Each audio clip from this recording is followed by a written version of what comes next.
Assalamualaikum, apa kabar pelajar di seluruh Nusantara? Sehat dan selalu semangat ya pastinya.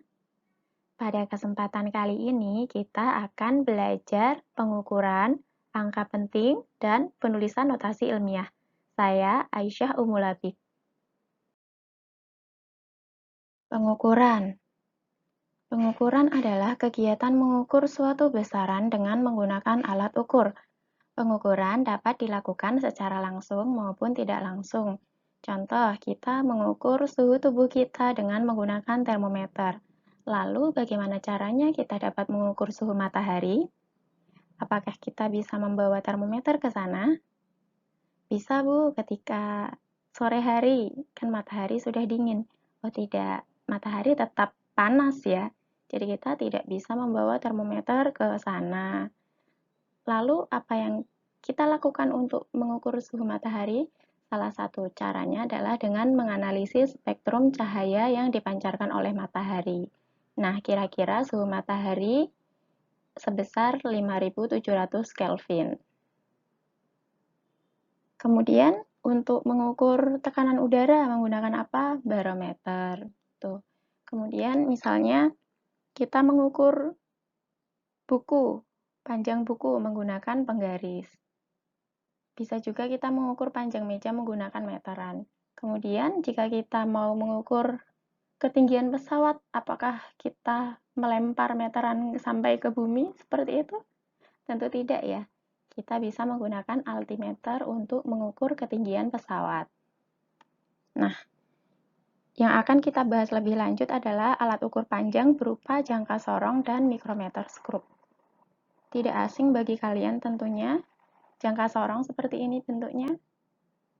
Ini adalah mikrometer skrup. Nah, jangka sorong ini bisa digunakan untuk mengukur ketebalan, diameter, dan kedalaman suatu benda. Kemudian untuk mikrometer skrup bisa digunakan untuk mengukur panjang, ketebalan, juga diameter untuk benda yang lebih kecil, biasanya untuk mengukur diameter kawat. Ada juga alat ukur kuat arus, tegangan, dan hambatan listrik. Jika satu-satu kita sebut sebagai ampermeter untuk mengukur kuat arus listrik, voltmeter untuk mengukur tegangan listrik, ohmmeter untuk mengukur hambatan listrik. Gambarnya seperti ini. Ini adalah gambar multimeter, bisa digunakan untuk mengukur ketiga besaran ini. Caranya seperti apa?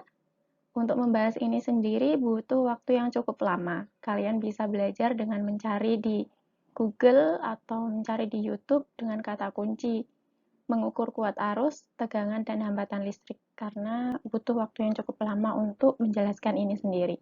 Yang akan kita bahas lebih lanjut di sini adalah cara menggunakan atau cara mengukur dengan jangka sorong dan mikrometer skrup.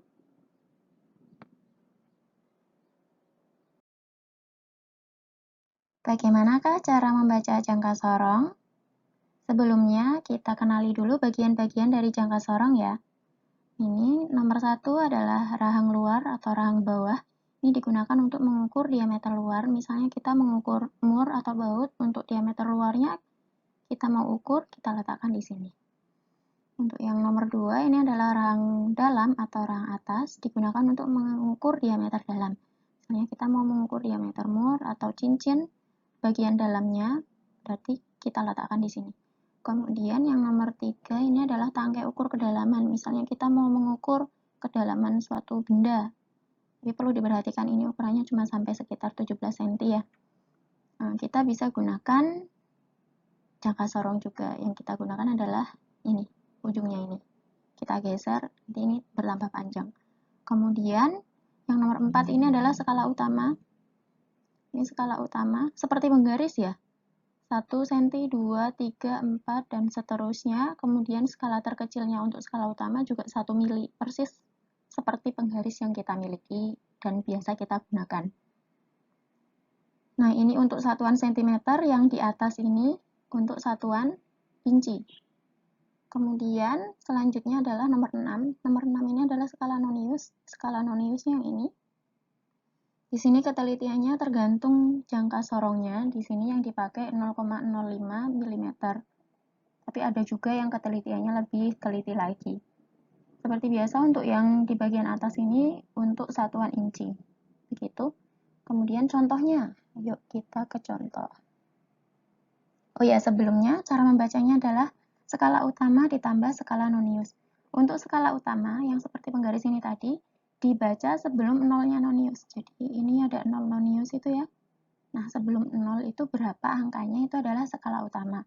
Kemudian skala nonius ini yang bawah, ini dibaca untuk garis yang berhimpit dengan skala utamanya. Jadi dicari yang garisnya berhimpit, itu dibaca skala noniusnya berapa.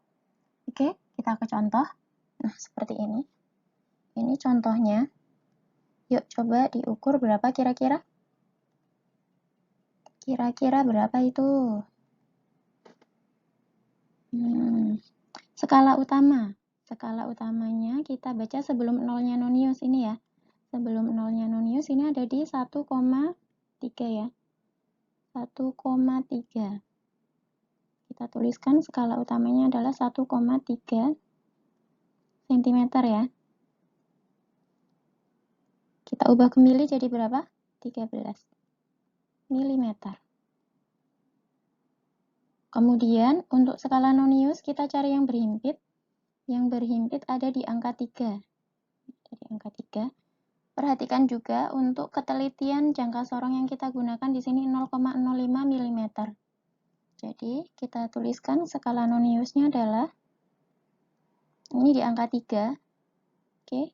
Dikalikan ketelitiannya 0,05 mm. Jadi ini adalah 3 kali 0,05, 0,15 mm. Oke, kita jumlahkan skala utama dan skala nonius, kita peroleh angka 13,15 mm. Ini adalah hasil yang kita peroleh dari pengukuran. Kemudian begini ya. Jadi kita melihat angka yang berhimpit di skala nonius ini adalah angka 3. Tapi mungkin orang lain melihat di angka 3,5. Nah, jadi angka 5 atau angka yang paling kanan ini adalah kita sebut sebagai angka taksiran. Jadi belum tentu ini adalah 5, bisa jadi 4 begitu ya. Kemudian yang perlu diperhatikan dalam mengukur adalah kita harus tegak lurus dalam melihat. Untuk mengukur kita harus tegak lurus, bukan dari samping kanan maupun dari samping kiri, namun secara tegak lurus. Jelas ya? Kalau belum, kita contoh berikutnya. Oke, ini ada suatu pengukuran. Ini sudah di zoom. Nah, itu skala utamanya sebelum nolnya nonius ini ya. Ini kan 0 nonius. Nah, skala utamanya berarti di berapa? Skala utama. Skala utamanya ada di sini. Ini adalah 1 lebih 5, 6, 7. 1,7 itu untuk skala utama. Skala utama 1,7 cm. Kalau kita ubah ke milimeter jadi 17 mm.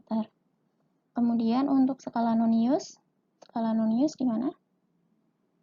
Dicari yang berhimpit, kita cari yang berhimpit, ini 9. Nah, ini untuk ketelitiannya 0,05. Kita tulis skala noniusnya. Itu ada di angka 9. Ketelitiannya 0,05. Kita kalikan dengan 0,05. Ketemunya adalah 9 kali 5, 45. 0,45 mm. Kita jumlahkan. Jadi 17,45 mm untuk hasil ukurnya. Jelas ya? Nah, ini juga sama. Jadi yang terakhir di belakang, angka yang paling kanan ini adalah angka taksiran. Angka yang paling kanan ini adalah angka taksiran. Ini juga 5 ini adalah angka taksiran. Gitu ya. Bagaimana cara membaca micrometer scope? Hampir sama dengan jangka sorong. Kalau jangka sorong itu tadi kita geser, kalau micrometer scope kita putar. Kenali dulu yuk bagian-bagian dari micrometer scope. Ini ada rahang tetap untuk di nomor 1, ada rahang tetap. Yang kedua ruang putar. Yang ketiga ini nanti untuk penguncinya. Ini adalah skala utama dalam milimeter dan ini adalah skala non-use-nya juga dalam milimeter. Untuk ketelitiannya sendiri lebih teliti daripada jangka sorong. Kemudian cara mengukur. Benda kita letakkan di sini, kemudian diputar sampai pas, kemudian dikunci baru dibaca. Cara membacanya seperti apa? Hampir sama dengan jangka sorong, jadi skala utama ditambah skala non-use. Untuk skala non-use juga sama, yang berhimpit dengan skala utama. Itu kita ke contoh. Kita di sini mengukur suatu balok menggunakan micrometer skrup, diperoleh hasilnya seperti ini. Kita zoom seperti ini hasilnya ya. Nah, untuk skala utama ini di angka berapa? 10, 11, 12, 13. Tapi ini ada yang di bawah ya. Nah, yang di bawah ini adalah tengahannya. Jadi ini 10 setengah, 11 setengah, 12 setengah, 13 setengah. Jadi untuk skala utamanya adalah 13 setengah. Kita tulis untuk skala utamanya ini adalah 13,5 ya. Tuliskan di sini. Skala utama. Sebentar. Skala utamanya adalah 13,5. Satuannya apa tadi? Milimeter ya.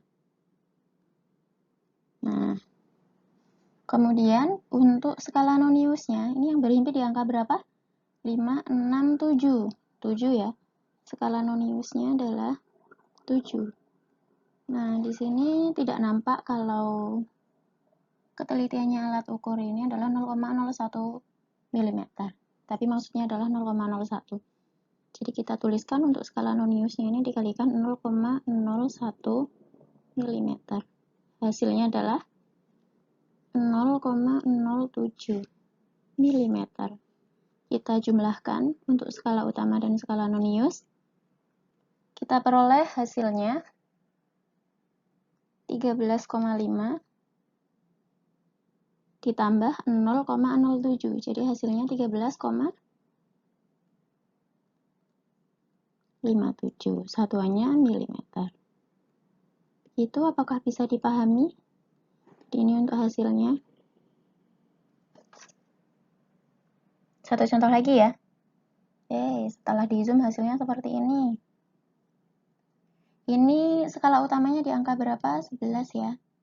Tidak sampai 11,5 kan? Nah, kita tuliskan 11 aja untuk skala utamanya.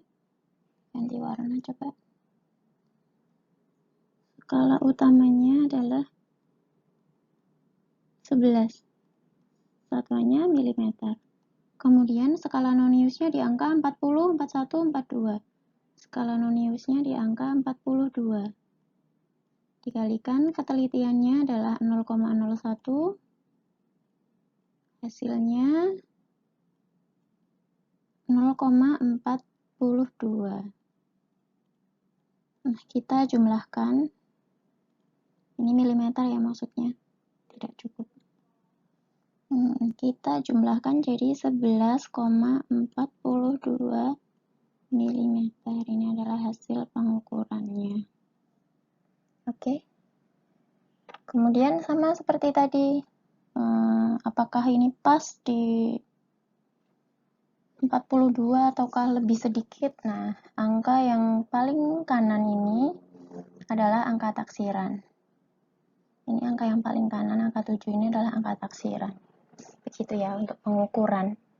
Mengingat keterbatasan manusia dalam melihat, kayaknya ada yang kita sebut sebagai angka taksiran. Karena kalau kita mengukur dengan alat yang lebih teliti, pasti angka 7 ini bisa jadi 65 atau angka yang lain begitu. Tapi mendekati. Jadi pengukuran ini angkanya tidak pasti, tapi taksiran yang paling mendekati seperti itu. Aturan angka penting. Untuk di fisika kita kenal angka penting ya. Nah, pada prinsipnya, aturan nomor 1, semua angka bukan 0 adalah angka penting. Jadi untuk semua angka bukan 0 itu adalah angka penting. Jadi di sini 5,78 ini memiliki 3 angka penting. 23,98 kg memiliki 4 angka penting. Dihitung aja angkanya ada berapa. Ini semua nggak ada angka nolnya, berarti semua adalah angka penting. Jadi angka pentingnya ada 4, seperti itu.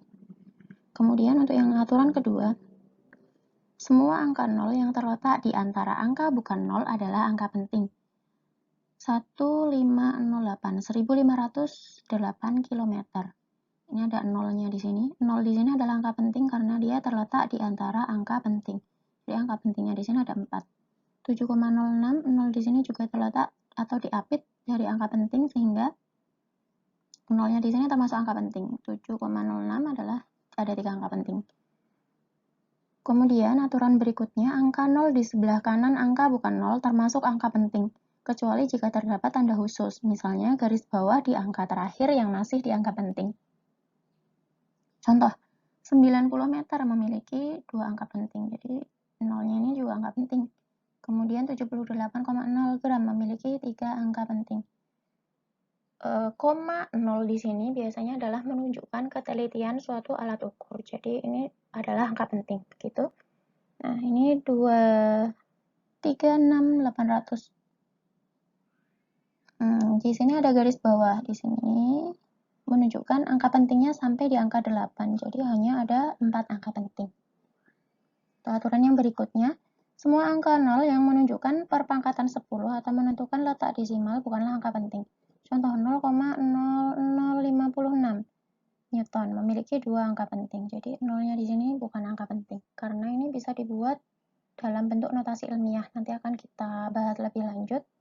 Jadi 5,6 kali 10 pangkat negatif 3 seperti itu. Kemudian ini juga 0,000264. Ada 3 angka penting. Jadi angka pentingnya cuma yang ini saja, yang 0,0. Ini bisa dibuat dalam pangkat 10 dan dia juga menunjukkan letak suatu desimal. Jadi nolnya di sini bukan angka penting. Jelas ya? Oh ya, untuk pembulatan seperti apa? Ada aturannya. Jadi angka yang lebih dari 5 dibulatkan ke atas, sedangkan yang kurang dari 5 dibulatkan ke bawah. Sudah hafal ya dengan aturan ini ya. Jadi ini 1,44 jika dibulatkan menjadi 1 desimal menjadi 1,4 ya. Nah, ini 2,66 dibulatkan menjadi berapa? Kalau dibulatkan jadi 1 desimal. 6 kan lebih dari 5, jadi kita naikkan jadi 7. 2,7. Oke, untuk aturan yang kedua, untuk angka yang tepat 5 bagaimana? Jika angka sebelumnya adalah genap, maka dibulatkan ke bawah. Angka sebelumnya atau di sebelah kirinya ini adalah genap, maka dibulatkan ke bawah. Jadi 2,65 kita tulis sebagai 2,6. Nah, dibulatkan ke atas jika angka sebelumnya adalah angka ganjil. Jadi di sini 2,35, 3 ini adalah angka ganjil, maka kita bulatkan ke atas jadi 2,4. Jelas ya? Penjumlahan dan perkalian angka penting ada aturannya ya. Kita bahas satu-satu. Untuk penjumlahan dan pengurangan, hasilnya hanya boleh mengandung 1 angka penting. Hanya boleh mengandung 1 angka taksiran maksudnya. Angka taksiran tadi adalah angka yang paling kanan ya. Kemudian untuk perkalian dan pembagian, hasilnya adalah dituliskan dalam angka penting yang paling sedikit. Bingungkah? Kita ke contoh ya. Contoh nomor 1 dan 2 ini adalah penjumlahan dan pengurangan. Nomor 3 dan 4 untuk perkalian. Oke, kita tuliskan satu-satu. Nomor 1. 121,46 kita tambahkan dengan 10,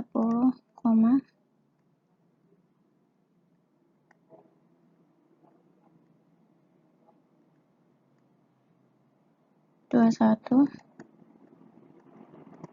Nah, angka taksirannya yang mana? Angka taksirannya adalah angka 6 dan angka 1. Kita jumlahkan biasa. 7, 6, 1, 3. Nah, angka dari penjumlahan angka taksiran ini jadi angka taksiran juga. Jadi ini yang terakhir adalah angka taksiran. Hanya boleh mengandung 1 angka taksiran saja. Jadi bisa kita tuliskan dalam 331,67 gram. Oke, kita ke contoh berikutnya. Jelas ya. Semoga jelas dan bisa dipahami. Nomor 2, ini pengurangan. Sama aja aturannya. Jadi 87.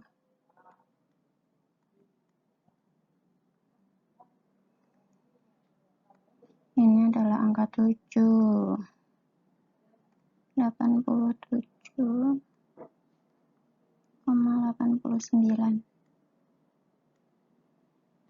dikurangi 25,2. Angka taksirannya yang mana? Sama, yang paling kanan ini adalah angka taksiran.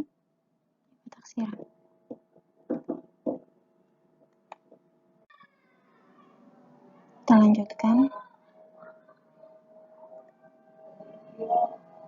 Jadi dikurangkan biasa, ini 9, 6, 2, 6.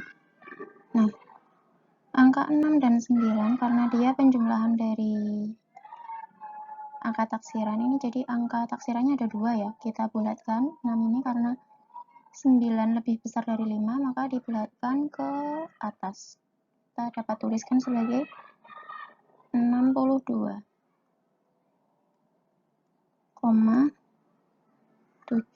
Satuannya gram. Ini adalah hasilnya.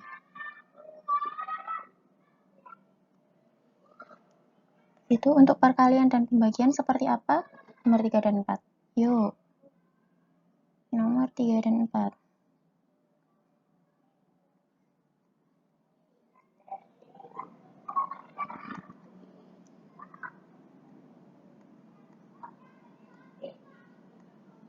Kalikan 3,1 dikalikan. Bisa kita tulis 2, 1, 2, 6. Sorry. 6, 3, 6. 6, 3, 6. Kita jumlahkan 2, 7, 5, 6 begini ya. Ini ada 3 angka di belakang koma seperti ini. Nah, ini ada 2 angka penting. Ini ada 2 angka penting. Ini ada 3 angka penting. Lebih sedikit mana? 2 angka penting kan? Berarti nanti kita tuliskan dalam 2 angka penting aja. Nah, ini 7 lebih besar dari 5, maka kita bulatkan ke atas. Jadi, kita bisa tuliskan hasilnya sebagai 6,6. Perkalian ya, meter kali meter, jadi meter pangkat 2. Ini adalah hasilnya. Gitu. Untuk pembagian bagaimana? Sama saja. Pembagian 20,4 dibagi 4. 20,4 bagi 4. 20 bagi 4, 5. 4 bagi 4, 1. 5,1 ya. 5,1. Nah, ini pengalinya, pembaginya, ini satu angka penting. Ini ada 2 angka penting. Sorry. Yang angka pentingnya adalah ini ya, ada 3 angka penting. Nah, ini jadi hasilnya dituliskan dalam satu angka penting. Kita tuliskan hasilnya sebagai 5 saja. Hasilnya adalah 5 meter. Jelas ya? Penulisan notasi ilmiah adalah bahasan terakhir kita untuk pertemuan kali ini. Sebelumnya kita sudah tahu untuk faktor pengali dan simbol-simbolnya. 10 pangkat min 12 untuk piko, seperti itu. 10 pangkat min 9 untuk nano. 10 pangkat 6 untuk mega, 10 pangkat 12 untuk tera, dan seterusnya. Nah, ini penulisan notasi ilmiah itu untuk apa? Untuk angka yang terlalu besar atau terlalu kecil, sehingga penulisannya itu menyita tempat. Nah, kita tuliskan dalam notasi ilmiah. Cara penulisannya bagaimana? A kali 10 pangkat N. Dengan A-nya ini adalah angka antara lebih dari 1 dan kurang dari 10. N-nya itu adalah bilangan bulat. Jadi 10 pangkat berapa? harus lebih dari 1 dan kurang dari 10. Contohnya jarak bumi ke bulan seperti ini. Oke. Kita naruh koma di mana? 38. Kalau 38 itu kurang dari 10 ya? Lebih dari 10 berarti bukan. 3,8. Jadi naruh koma di sini, kemudian kita hitung. 1, 2, 3, 4, 5, 6, 7, 8. Jadi kali 10 pangkat 8. Kalau lebih dari 10 berarti pangkatnya positif, kalau kurang dari 1 berarti pangkatnya negatif.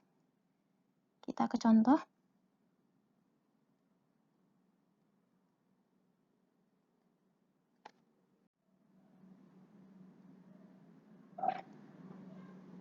Oke, kita naruh koma di mana ini? Di sini. Jadi kita tuliskan 1,496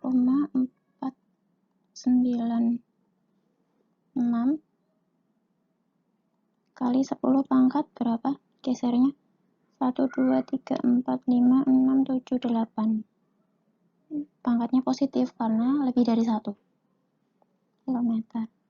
Kemudian ini kita geser ke sini 4,567 kali 10 pangkat 2 karena dia geser situ, jadi pangkatnya 2.